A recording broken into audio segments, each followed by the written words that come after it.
Iran ও আমেরিকার যুদ্ধ থামানোর ক্ষেত্রে মধ্যস্থতাকারীর ভূমিকা পালন করছে পাকিস্তান। একথা সবাই জানে, কিন্তু তলে তলে আমেরিকার চোখে ধুলা দিয়ে ইরানকে 6 রুট খুলে দিয়ে ডাবল গেম খেলে দিল পাকিস্তান। ইরানকে শুধু হাতে নয়, ভাতেও মারতে চাওয়ার প্ল্যান আমেরিকার বরাবরই। আর তাই তো হরমুজ প্রণালীতে ইরানি বন্দরগুলোর কাছে মার্কিন রণতরী দিয়ে অবরোধ গড়ে তুলেছিল তারা। পাকিস্তানের সাম্প্রতিক এই পদক্ষেপে এখন প্রশ্ন উঠেছে, ওয়াশিংটনকে তবে তার সবচেয়ে বড় অস্ত্র অর্থনৈতিক চাপ হারিয়ে ফেলছে? এই করিডোর কার্যকর হলে ইরানের উপর ট্রাম্প প্রশাসনের চাপের কৌশল অনেকটাই ভোঁতা হয়ে যেতে পারে।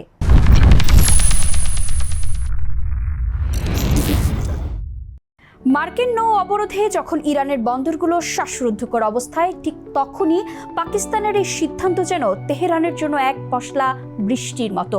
করাচি বা গোয়াদার বন্দর থেকে পণ্য যখন ট্রাকের বহরে করে গাবত বা তাফতান সীমান্ত পেরিয়ে ইরানে ঢুকবে, তখন সমুদ্রের সেই শক্তিশালী মার্কিন রণতরীগুলো কেবল তাকিয়ে দেখা ছাড়া আর কিছুই করতে পারবে না।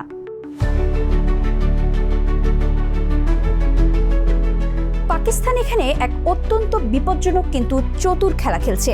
একদিকে তারা মার্কিন যুক্তরাষ্ট্র ও ইরানের মধ্যে মধ্যস্থতাকারীর ভূমিকা পালন করছে, অন্যদিকে ওয়াশিংটনকে না জানিয়েই ইরানের জন্য বাণিজ্যের দরজা খুলে দিচ্ছে।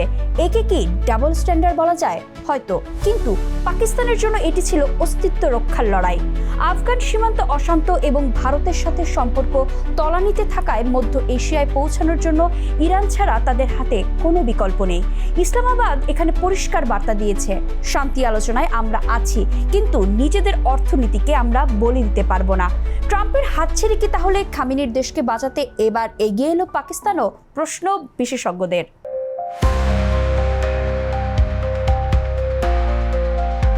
প্রেসিডেন্ট ট্রাম্পের সেই বাক্য, আমি বিষয়টি সম্পর্কে সব জানি, পুরো পরিস্থিতিকে আরও রহস্যময় করে তুলেছে।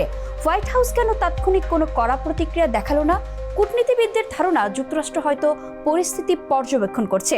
যদি এই পথ দিয়ে সামরিক সরঞ্জাম বা নিষিদ্ধ কোনো প্রযুক্তি ইরানে যায়, তবে পাকিস্তানের ব্যাংকগুলোর উপর নেমে আসতে পারে মার্কিন নিষেধাজ্ঞার খড়গ।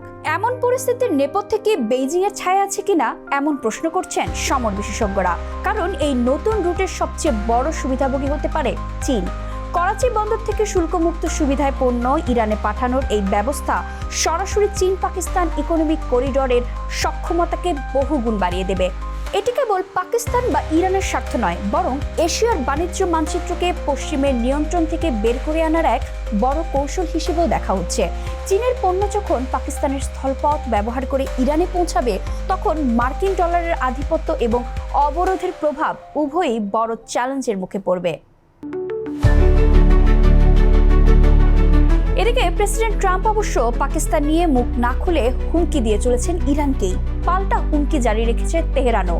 ইরানি সুপ্রিম নেতা মোস্তফা খামেনি বলেছেন, ইরানের 9 কোটি মানুষ তাদের পরমাণু ও মিসাইল ভান্ডার জাতীয় সম্পদের মতোই আগলে রাখবেন, সুরক্ষিত রাখবেন ইরানের ভূভাগ, আকাশসীমা ও জলসীমাকেও।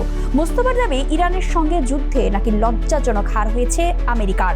পারস্য উপসাগর এবং হরমুজ প্রণালীতে তাহলে হতে চলেছে নতুন অধ্যায়ের সূচনা।